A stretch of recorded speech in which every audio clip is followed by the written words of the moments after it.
Welcome to the Northern Bridge, where we bring you global stories through an Afro-Canadian lens. I'm your host, and we're grateful you've joined us today.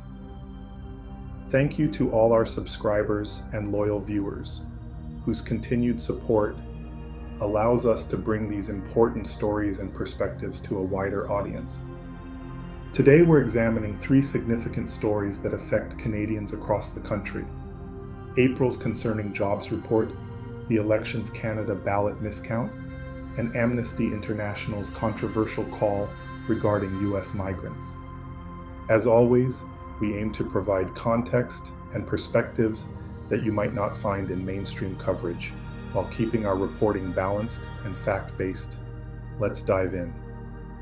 Canada's economy added just 7,400 jobs in April, while the unemployment rate rose to 6.9%, a level last seen in November 2024. This modest growth follows March's significant loss of 33,000 jobs, which was the largest monthly decline since January 2022.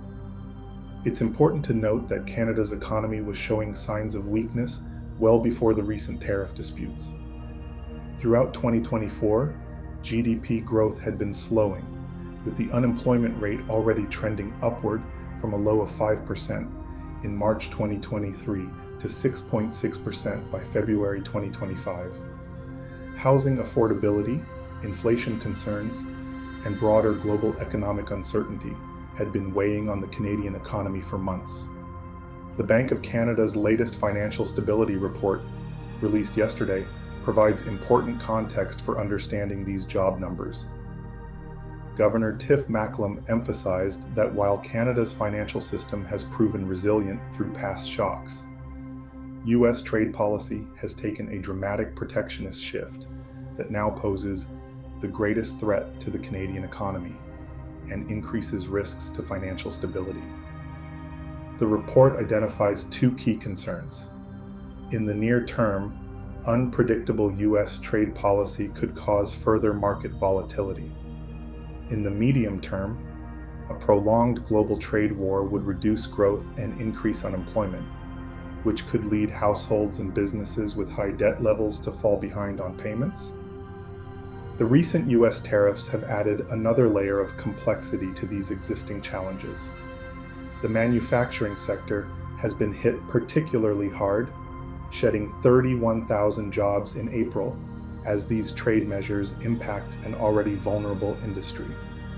While economists cite the ongoing trade dispute as a contributing factor in this employment slowdown, it's more accurate to view tariffs as exacerbating pre-existing economic pressures rather than creating them.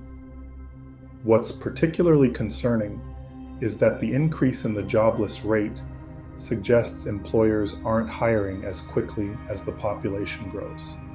Let's put the current situation in context. Throughout 2023-2024, unemployment gradually rose from 5% to 6.9% as economic growth slowed. Early 2025, Bank of Canada made interest rate cuts to stimulate a weakening economy. March 2025, U.S. imposed tariffs on Canadian steel and aluminum. March 13th, Canada responded with 25% countermeasures on $29.8 billion in U.S. imports. April 2025, manufacturing job losses accelerated amid these combined economic pressures. May 8th, Bank of Canada warns that a prolonged trade war poses the greatest threat to Canada's financial stability. Several major companies have announced layoffs, including Canada Metal Processing Group, which reduced its workforce by 140 employees, citing both general economic conditions and the threat of incoming tariffs as contributing factors. The auto sector, which is deeply integrated across North America and was already contending with market challenges, has been particularly vulnerable to these new trade tensions. Stellantis temporarily paused production at its Windsor, Ontario assembly plant to assess the situation affecting thousands of workers.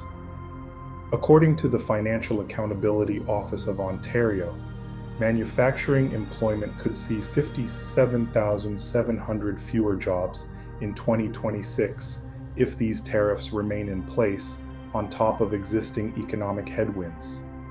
The regions most affected would be those with significant manufacturing bases, including Windsor, Guelph, Brantford, and Kitchener-Cambridge-Waterloo. Senior Deputy Governor Carolyn Rogers warned in yesterday's press conference that a trade war could push households with high debt and workers in trade-dependent industries into financial distress. She added that businesses in trade-related sectors with low cash reserves would be particularly vulnerable despite their adaptation to previous economic challenges. What offers some hope amid these challenges is that the unemployment figures were partially offset by a jump in temporary employment connected to last month's federal election. However, these positions are, by nature, short-term. The Bank of Canada now faces an increasingly complex decision in its upcoming meeting, whether to cut interest rates further to stimulate job growth in response to both long-term economic challenges and new tariff pressures, even as inflation concerns persist. For everyday Canadians, this continues a troubling trend where economic uncertainty is becoming the new normal. Workers in manufacturing-heavy communities are particularly vulnerable, with many facing difficult choices about their futures. In what Elections Canada has described as a human error, over 800 special ballots cast in the recent federal election were never counted after being mistakenly kept at a returning office in Port Moody, Coquitlam. According to a press release issued on May 7th, Elections Canada discovered that 822 national special ballots from 74 electoral districts across the country were not returned to headquarters by the April 28th deadline, meaning they were not included in the final count.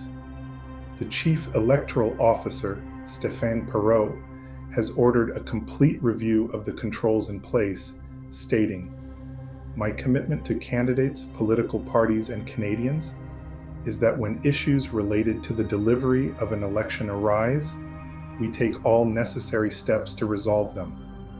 While Elections Canada's analysis indicates that these uncounted ballots would not have changed the outcome in any of the 74 affected ridings, the incident raises important questions about our electoral system's integrity.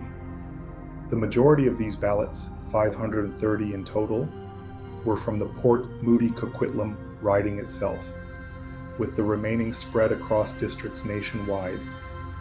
Other significantly affected areas included New Westminster Burnaby Maillardville with 33 ballots and Pitt Meadows Maple Ridge with 26. To understand how this happened, it's important to clarify how special ballots work in our electoral system. These are mail-in ballots cast by Canadians who are living or traveling abroad. Typically, when a Canadian casts a special ballot from outside their home riding, that ballot is sent to the returning office where they cast it, but then must be forwarded to Elections Canada headquarters in Ottawa to be counted with other ballots from the voter's home riding. In this case, the ballots remained at the Port Moody Coquitlam returning office and were never forwarded to Ottawa. Elections Canada attributes this to human error and a failure to comply with the written procedures. While the discovery of these uncounted ballots is concerning, it's important to note that Elections Canada's post-election validation process worked as intended. The discrepancy was identified, publicly disclosed, and steps are being taken to prevent similar issues in the future. If the uncounted ballots had been numerous enough to potentially change the outcome in any riding, affected candidates would have had recourse through Section 524 of the Canada Elections Act, which allows for contesting an election on the grounds of irregularities, fraud, or corrupt or illegal practices that affected the results of the election. This incident serves as a reminder of both the complexity of our electoral system and the importance of transparency in maintaining public trust in our democratic institutions. In a statement that has sparked considerable debate, Amnesty International has urged Canadians to welcome illegal immigrants from the United States, citing humanitarian concerns. Agnès Calamard, Secretary General of Amnesty International, called on Canada to be a leader in the international global system, referencing the Refugee Convention, which forbids returning individuals to life-threatening situations. The implication is that the United States may not be safe for certain asylum seekers. This call comes in response to US President Donald Trump's pledge to deport millions of illegal immigrants with no price tag attached. According to US government statistics, there are approximately 11 million undocumented immigrants in the United States, with approximately 750,000 residing in states that border Canada. The timing of this statement is particularly sensitive, given Canada's own immigration challenges. A 2004 treaty between Canada and the US, upheld by the Supreme Court in 2023, allows either country to deny asylum claims from individuals who legally cross the border. The agreement aims to prevent what critics call asylum shopping. Canada's then Immigration Minister, Mark Miller, stated in January that illegal immigrants were not welcome to Canada if they are doing so in an irregular fashion. However, the discourse around this issue has been complex, with Miller also previously noting that immigration is essential to sustaining Canada's economy. The Parliamentary Budget Office has reported that federal spending on each undocumented immigrant averages $14,321, but costs could potentially reach $33,700 due to case backlogs.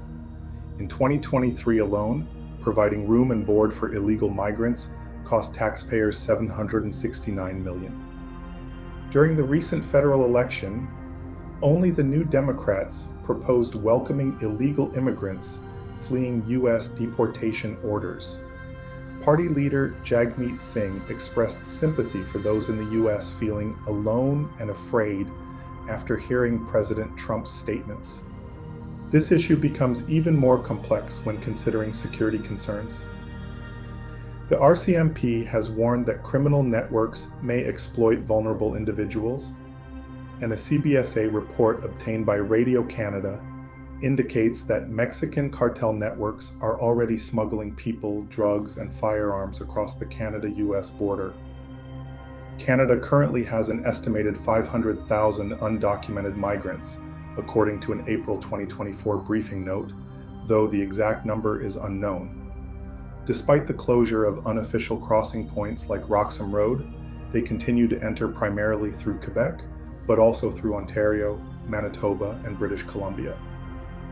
The debate highlights the tension between humanitarian concerns, economic implications, security considerations, and Canada's domestic immigration policies. It also raises questions about Canada's relationship with the United States at a time when trade relations are already strained by tariffs. These three stories, the Jobs Report, the Ballot Miscount, and Amnesty International's call, may seem unrelated at first glance. However, they all speak to fundamental questions about Canadian identity and governance. They showcase Canada's economic vulnerability to global politics, the strengths and weaknesses in our electoral system, and the complex balance between humanitarian values and security concerns in our relationship with the United States. At the Northern Bridge, we believe these conversations are essential. They help us understand not just what is happening in Canada, but who we are as Canadians. Thank you for joining us today. If you found this report informative, please consider liking this video and subscribing to our channel. Your comments and perspectives are always welcome. Until next time, this is The Northern Bridge, Global Stories, Afro-Canadian Lens.